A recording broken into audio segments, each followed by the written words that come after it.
1990kii nin dhex socday keymaha Vietnam ayaa la waayay. ninkani waxa uu si fiican u yaqaanay keymaha Vietnam ee mugdiga ah. muddo markii la waayay ninkii familigiisu ayaa waxa ay go'aan ku gaareen in ninka ay soo raadiyaan, balse keymaha dhexdooda siday ugu dhex socdeen waxa ay la kulmeen wax laga baqo, sidoo kalena la mamnuucay in dunida kale loo sharxo. magaalo dhulka hoostiisa ku taala. ninkii markii la waayay familigiisu waxay bilaabeen in ninka ay ka raadiyaan keymaha dhexdooda, waxayna arkeen god weyn oo dhexdiisa magaalo ah. magaaladani dhawaqa iyo qaylada dhulka hoostiisa darteedu waa ay geli waayeen. magaaladani waa ay ka duwan tahay magaaladii hore ee dhulka Baariis. magaaladani waxaa mamnuuc ah in la gala marka laga soo tago daaye, in loo soo dhawaado xitaa waa mamnuuc. qof walba isku dayay in magaaladani uu wax ka raadiyana raadkiisa dambe dib looma helin. qoyskii markii ay la xiriireen laamaha amnigu waxa ay ka war heleen in dawladda xitaa aysan ogeyn magaaladani dhulka hoostiisa. laamaha amnigu waxay u soo diyaareen dad si qaas ah ugu tababaran godadka iyo dhulka hoostiisa. markii ay galeenna waxa ay la kulmeen adduun kale oo cusub. waxyaabihii dadka loo sheegay waxaa ka mid ah in gudaha dhulka hoostiisa keemo dhinac ay ka baxaan, sidoo kalena roobab qaas ah dhulka hoostiisa uu ku soo da'o. xayawaano aanan weligood la aragna in halkaasi ay ku nool yihiin. sidoo kale waxa ay maqleen codad mar walba soo laalaabanaya iyo hadallo aad moodo in dad ay sheekaysanayaan. qaybo ka mid ah hadalladanina kuwii la duubay waxaan kugu maqalsiin doonaa dhammaadka muuqaalka. waxyaabaha kale ee cajiibka ay la kulmeenna waxaa ka mid ah raadadka loga bani aadam ah. laamaha amnigu markii ay dhex socdeen in badan 100 mitir waxa ay go'aan ku gaareen inay soo afjaraan baaritaankan. muddo kadib waxaa la ururiyay dad aad u badan oo professional ah si godkani dhulka hoostiisa macluumaad ay uga keenaan. wax walba agab ay u baahan yihiin iyo xabado ay isku difaacaan iyo waxay cunaanba iyaga oo haystaan ay godkii galeen.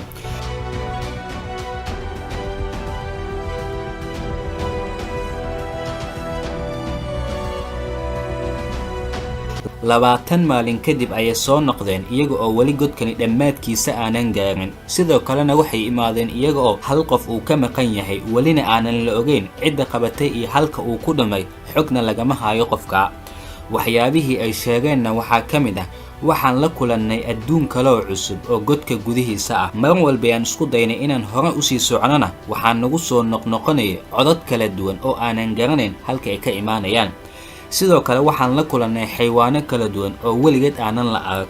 waxaa sidoo kale godkani hoostiisa ka da'ayo roobab qaas ah. ecosystemka godkana waa uu ka duwan yahay ecosystemka caadiga ah ee bani aadamku uu yaqaano. waxaa sidoo kale godkani dhexdiisa ku yaala webiyo mugdi ah oo qulqulayo. macluumaadkani markay dawladda Vietnam ka aruurisay godka waxa ay ka dhigtay mid mamnuuc ah weligiisa in la soo booqdo iyo in la soo daawadaba. 10 sano ayay xukuumadda Vietnam godkani ka qarisay dunida.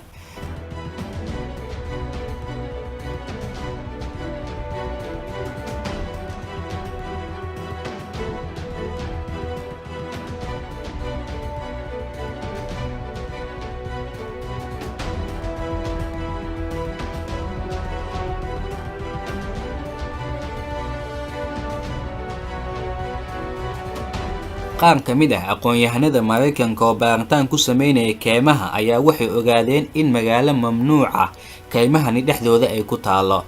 kadib aqoon-yahanadani waxay isku dayeen in fasax ay dawladda ka qaataan. muddo 2 sano ah kadib waxaa loo ogolaaday in godka ay gali karaan. ragganina waxay ahaayeen dad ay ka go'an tahay inay soo helaan sirta godkani hoostiisa. qoraal uu qoro dadkii godka galay midkood waa sidan: waxaan u malaynayay bilowgii sheeko been ah in godka hoostiisa magaalo ay ku dhex taallo. sidoo kale godka hoostiisa in xayawaano iyo codad bani aadam iyo roob da'ayo caqliyan wax iga dhaadhacay ma aysan ahayn. markii aan galnay waxaan aragnay hadalkii hore inuu run yahay. gudaha godka dhexdii waa meel waasac oo aad u weyn. waa magaalo cusub iyo adduun kale dhexdiisa. waxaad ku arkaysaa webiyo mugdi ah, kaymo dhir ah oo godka hoostiisa ka dhex baxayo.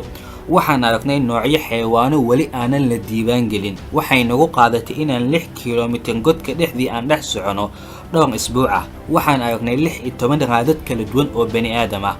raadadkanina dadka caadiga ah cagahoodu waa kuwa aad uga waaweyn.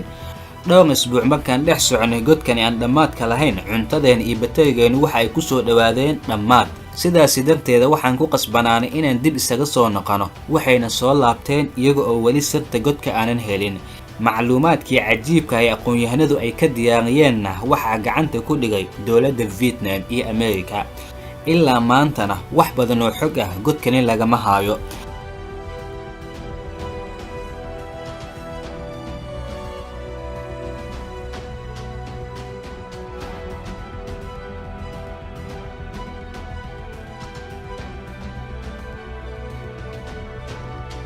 waayadii dambe waxaa soo baxay dad badan oo ku dooda in godkani codadka iyo raadadka lugaha bani'aadamka inay xiriir la yeelan karto qisada qur'aanka lagu sheegay ee Ya'juuj iyo Maajuuj. qur'aanku waxa uu tilmaamayaa in labadani qabiil ee Ya'juuj iyo Maajuuj ay ku nool yihiin buur hoosteeda. dad badanna waxay isweydiinayaan buurtaasi ma suurtagalba in Ya'juuj iyo Maajuuj lagu xiray. 3 sano kadib macluumaadkii la qarinay ee magaalada codadkii laga duubay qayb ka mid ah ayaa lagu baahiyay meediyaha. codkii meediyaha lagu baahiyayna waa midkan. Au secours, il y a toi qui chéris, mon mari et mes 6 enfants sont morts, c'est une affaire d'urgence. J'attends que vous me rejoigniez, je ne sais pas comment ça vous arriver ici. La dernière chose dont je me souviens, c'est qu'on a atterri avec la vie et installé à l'écueil. Au secours, c'est une affaire d'urgence. magaaladani dhulka hoostiisa ilaa maanta wax badan oo xog ah oo ku saabsan lama helin. waxaas xaqiiqo oo la og yahay in godkani Hoostiisa loo yaqaano inuu yahay godka ugu weyn ee adduunka. sanadyadii u dambeeyay qaybo yar oo bilowga godka ah ayay xukuumadda u ogolaatay dadka in ay booqdaan si dalxiisayaasha lacaga looga qaado. balse waxaa cajiib ah in isbuuciiba dadka loo ogolaado ilaa masaafo xadidan. maalmaha qaarkood ee isbuucana waa mamnuuc in loo soo dhawaado godka oo dhan. dadku waxaa loo sheegaa in sababaha ecosystemka ama cimilada godka lagu ilaalinayo. balse dadku waxay isweydiinayaan talow masir dadka laga qaranaya miyaa ku qarsan godka Hoostiisa.